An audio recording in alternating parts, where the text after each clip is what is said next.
Iya, hari ini kita mengadakan 3 hari, tahlilannya untuk almarhum papa gitu. Memang kita nggak ngundang banyak orang, hanya tetangga-tetangga dekat, sama sahabat-sahabat dekat, sama saudara-saudara aja gitu. Sebenarnya kan memang kalau tahlilan itu lebih ke tradisi aja gitu. Jadi, kemarin itu kita ngambilnya di hari-hari ganjil, di hari pertama kemarin papa, terus hari ini hari ketiga, insya Allah nanti hari ketujuh sama, 40 hari sama 100 hari, biasanya sih gitu ya. Insyaallah Insya insyaallah. Allah, insya Allah mudah-mudahan kitanya juga, dikasih rezekinya, dikasih Sehat, sehatnya ya, gitu, banyak yang datang banyak yang juga, datang. banyak yang mendoakan. Alhamdulillah. Iya, ini alhamdulillah ini belum semua loh. Makanya tuh isinya sebenarnya cuman keluarga doang sama bener-bener sahabat deket, itu pun juga aku pilih-pilih banget gitu. Ini tuh bukan bener-bener sahabat yang, selama papa sakit apa segala macam itu mereka sering lebih lebih banyak ngabarin, support kayak gitu-gitulah. Bukannya kita juga nggak mau mengundang, teman-teman lebih besar, Sini sayang, cuman jangan nutupin. cuman kita juga mengukur dengan Batas kondisi ya, ya kapasitas dari rumahnya terbataslah juga rumahnya, terbatas gitu. biar lebih nyaman Satu juga itu, yang kedua saudara-saudara. juga kan, apa ya namanya, yang penting adalah niatnya sih gitu, supaya doanya tuh juga sampai gitu. Iya betul dipilihnya, karena memang katanya angka-angka ganjil itu yang baik ya gitu. Kan Allah menyukai sesuatu yang, sifatnya ganjil gitu kan.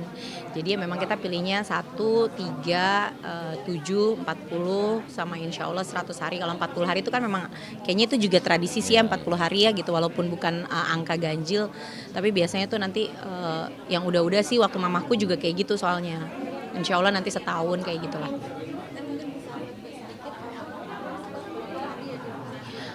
Oke, flashback sedikit, papa itu, total bener-bener 14 hari di RSPAD gitu.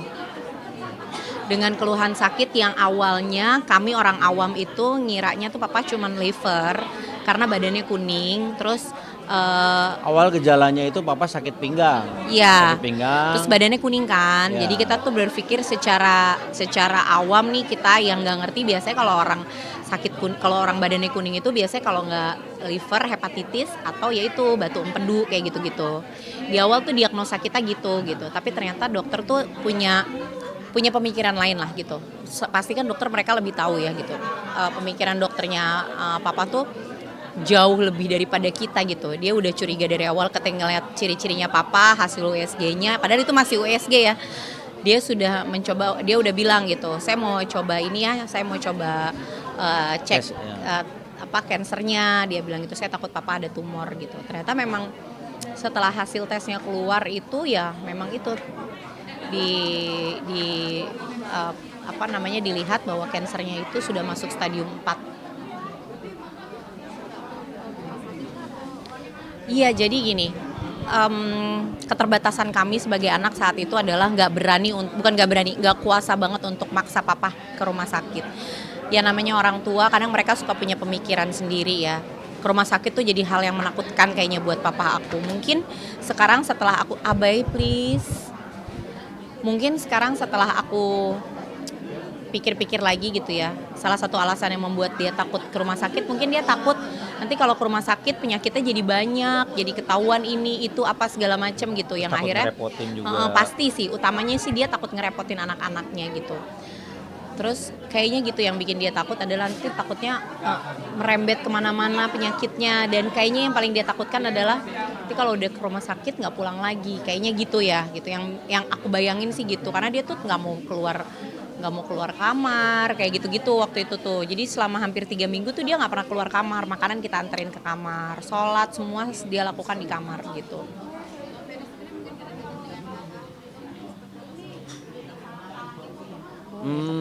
Mungkin hampir sama dengan kebanyakan menantu ketemu mertuanya gitu ya, bahwa, eee, yang dilakukan oleh saya, yang menganggap seperti papa sendiri, kewajiban-kewajiban saya sebagai menantu ya saya lakukan, terus, papa juga tidak pernah membeda-bedakan yang mana anak, yang mana mantu.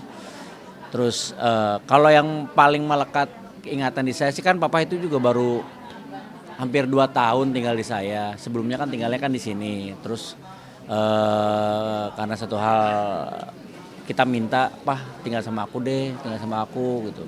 Awalnya papa nggak mau, kita manggilnya Ato sih. Rumahnya ini, kamarnya ini.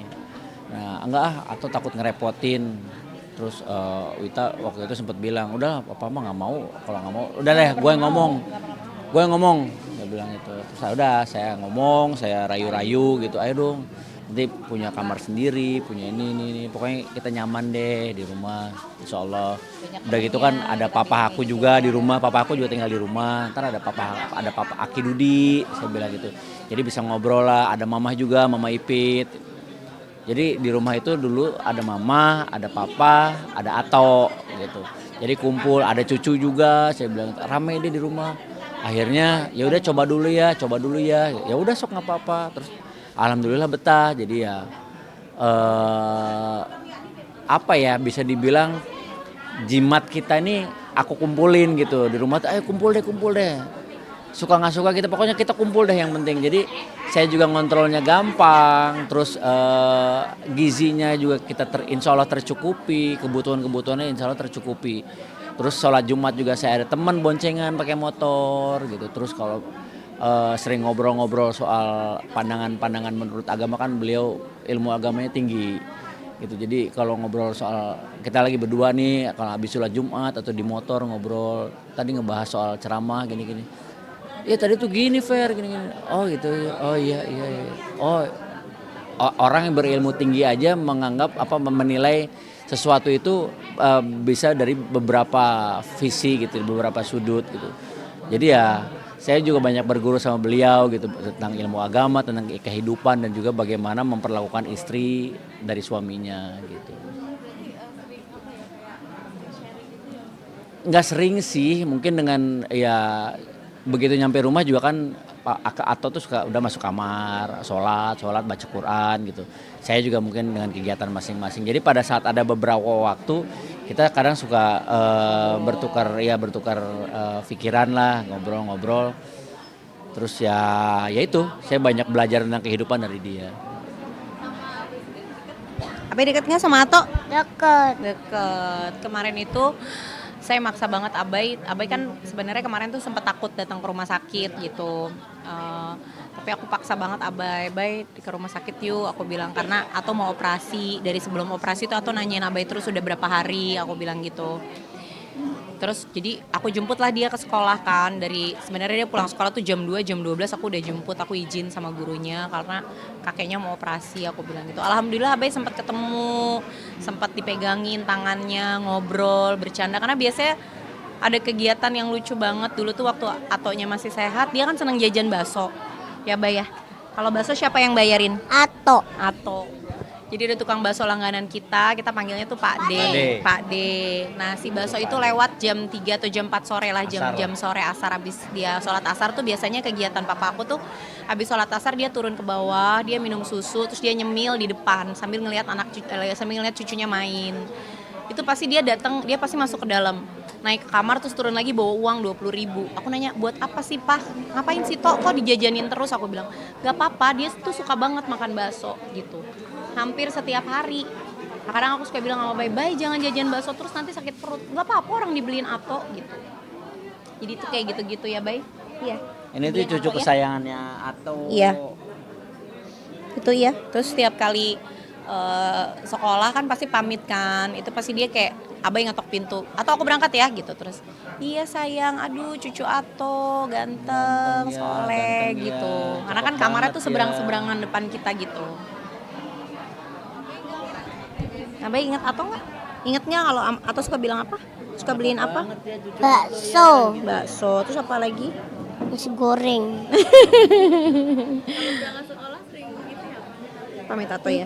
Kalau sholat Jumat sama Ato pulangnya pakai motor, karena papa tuh biasanya kalau sholat Jumat setengah jam sebelum zuhur tuh dia udah nyampe di masjid gitu.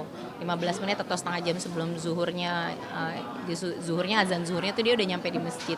Nah cucunya sama anaknya datangnya setelah azan gitu ya. Nanti pulangnya barengan gitu, karena kan nggak terlalu jauh dari rumah. Oh, kadang-kadang terakhir pulangnya. Jadi orang-orang udah pada pulang, dia atonya masih di dalam, masih berdoa gitu. Kadang dia suka nggak sabar, "Ato, ayo dong, lama banget sih berdoanya. Abai lapar," kata dia gitu. "Iya, Bay, sebentar ya," kata atonya. Jadi ya, kalau berantem berantem apa sama Ato? Ato nggak boleh duduk situ, gimana? Iya. Mm-mm. Rebutan ayam. Rebutan ayam, Iya. rebutan Jeruk. jeruk gitu. Ya, bercanda sama Atonya. Gitu. Pas ya pastinya sih aku mengucapkan terima kasih juga untuk semua teman-teman, semua sahabat, saudara yang sudah datang takziah, datang ke tahlilannya almarhum papa, teman-teman media juga yang sudah menyempatkan diri nungguin dari tadi. Terima kasih banyak untuk supportnya, untuk doanya. Semoga apa yang kita lakukan ini benar-benar bisa membawa papa, memudahkan papa melewati tidak ada lagi siksa kubur, nggak ada lagi siksa api neraka. Mudah-mudahan dilapangkan kuburnya, dimaafkan segala dosanya, dan cita-citanya dia pengen barengan lagi sama mama aku. Mudah-mudahan dia bisa sama-sama lagi sama mama aku. Amin, amin, amin. Karena memang selama 13 tahun dia bertahan gitu. Dia selalu berdoa mudah-mudahan nanti dia bisa sama-sama mama lagi gitu. Cinta matinya emang Cinta mama liat matinya ya. mama aku. Iya, jadi mama aku tuh udah meninggal 13 tahun yang lalu. Kemudian sekarang papa aku memang dari kalau dia minta pengen pulang, pengen ketemu mama tuh udah bukan baru-baru sekarang, emang dari dulu gitu. Dari semenjak mama aku meninggal tuh selalu ngomongnya gitu. Iya, bener-bener. Mudah-mudahan ya cintanya, hidup dan matinya dia, mudah-mudahan mereka bisa berjodoh lagi, insya Allah gitu.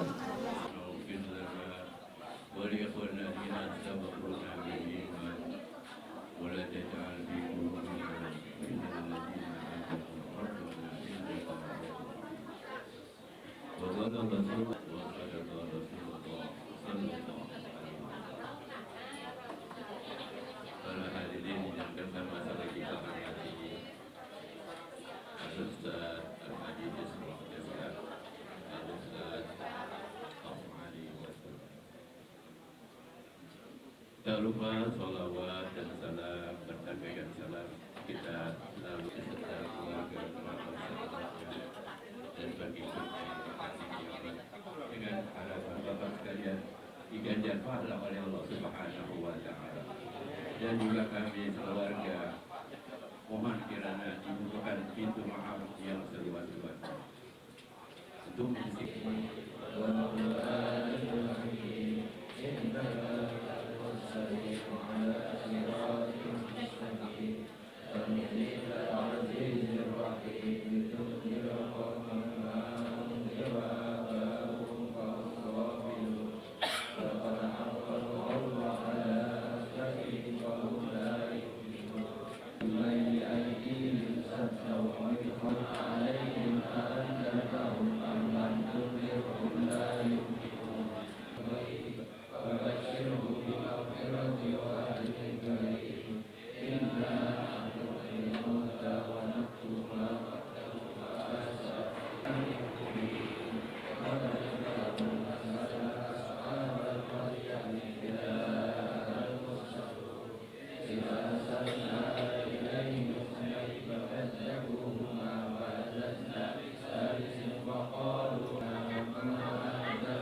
اللهم صل عليه وسلم.